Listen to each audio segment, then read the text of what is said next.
Life is but a mist. It's a shadow. It's here today, gone tomorrow. And the more we age, it seems like the years and decades accelerate. Is that not true? There is a macro story to the human story. It preceded our entrance into it, and it will continue after we die.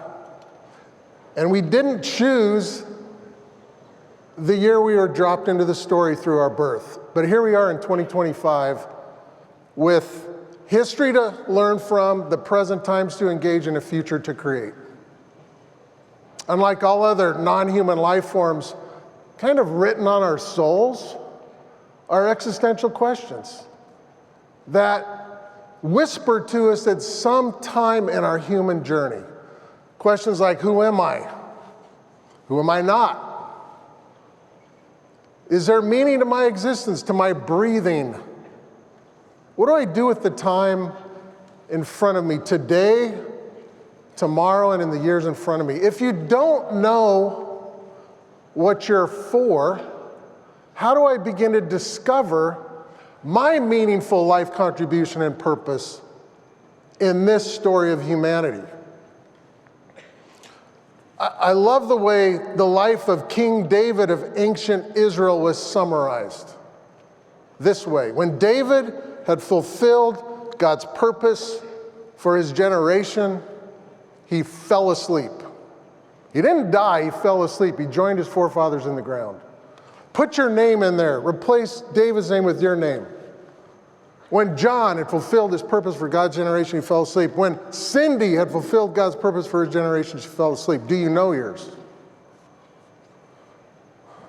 I want to share with you a few basic principles and a simple process. If you don't know what you're for, what your role, what your assignment, what your mission in life is for this generation, that might help you. Now, obviously, I don't have multiple days to spend with each one of you. For the past 30 years, as you heard in the video, I've spent multiple days with individuals excavating truth, moving towards perspective and clarity and focus and a vision pathway for the future rooted in the truth of one's purpose that we can strategically build plans for. I don't have that time with each of you, so in these few minutes, I want to share a few things to help you get started. Before I do that, it's essential that I say this. What you do is secondary to who you are.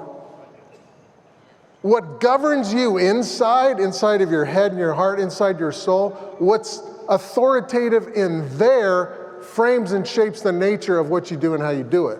Your character supersedes your contribution.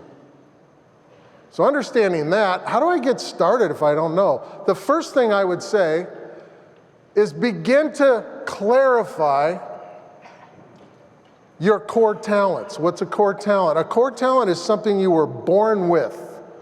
A core talent is something that is entrusted to you by the author and creator of your life, God himself. It's something, for a talent to mature and come into its fullest expression and application, it must be invested in, it must be cultivated over years and decades. Talent neglected stagnates, but a talent cultivated over time grows deep roots and bears great fruit. What are some examples of talent? One example is some are gifted as leaders. And that begs the question, what kind of leaders? Some are visionary leaders, some are entrepreneurial, innovative leaders, some are collaborative team leaders. Some are gifted to fix things, to find solutions. Some are gifted to innovate new ideas and things, and others are gifted to help build those new innovations and things. Some are gifted with numbers, some are gifted in the sciences and the arts. Some are gifted with people to engage them and help them discover who they are and help them heal. Some are gifted to communicate in writing and in speaking. So to begin to discover your meaningful life contribution, get very clear on your core talents. And each of us in this room have 3 to 5 core talents. Not peripheral abilities and skills, but core talents. Start there. Secondly, I would suggest that you begin to discern and get in touch with where you're being inspired and moved to apply those core talents.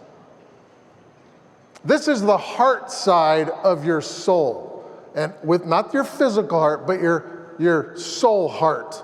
And in this heart are desires and motivations and inspirations.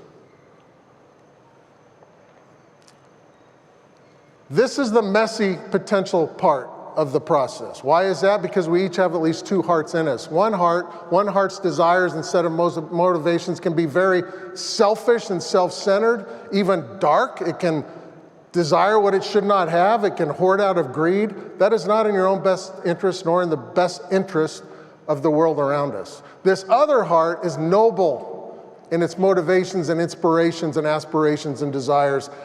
It desires to be generous and giving and self-serving and bring good to the greater world. It's that heart we want to get in touch with. It's that heart that's the compass and points the way where I should use my talent. Now, once I know my meaningful life contribution, if I don't own it, I'll never live it. And the portal to ownership is surrender. Surrender to what, you might ask? Well, surrender to the assignment, to the calling. I'm all in. There's no plan B. I have found that the greatest antagonist and prohibitor of fully owning someone's life assignment is some form of fear. The fear of failure, of course, but also the fear of what others might think or do if I actually pursue that, or the fear of what I might give up if I actually surrender to it. So, in order to begin to find your meaningful life contribution, describe the intersection of your core talents and your noble heart's desires and inspirations, and then be all in on it. And when I'm all in on it, there's no turning back. Now it gets fun.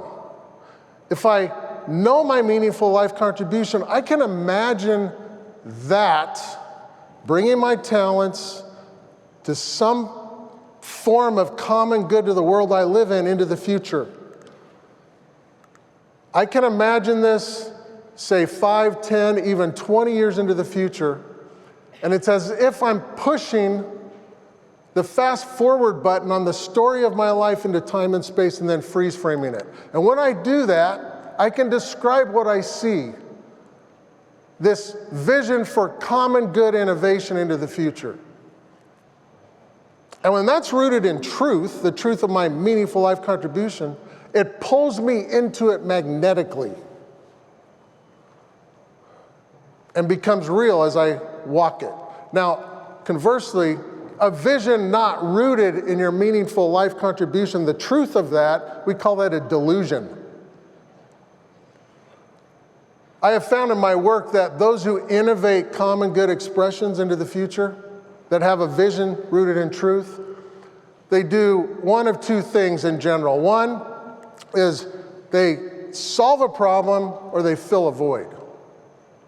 What does that mean? It means they have the talent and desire when they see a problem somewhere in the world they live in to design and install the solution. Or when they see a void, a vital void for humanity that needs to be created and filled, they have the talent and the desire to create it and fill it. David Thoreau, philosopher, author, poet in the 1800s, said this: "The mass of men lead lives of quiet desperation and die with the song still in their heart." That's a sad statement. How many of the 8 billion people alive are there? I don't know. What if we flip the script? What if the mass of humanity lead lives of meaningful contribution and live singing the song in their heart? What if it starts with us?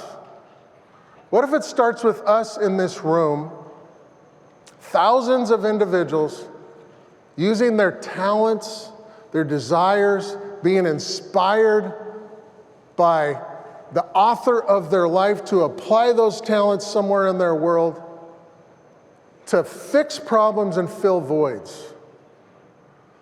What if it starts with us in this room discovering, owning, and living our meaningful life contribution, and together we bring great change? May it be so. Thank you.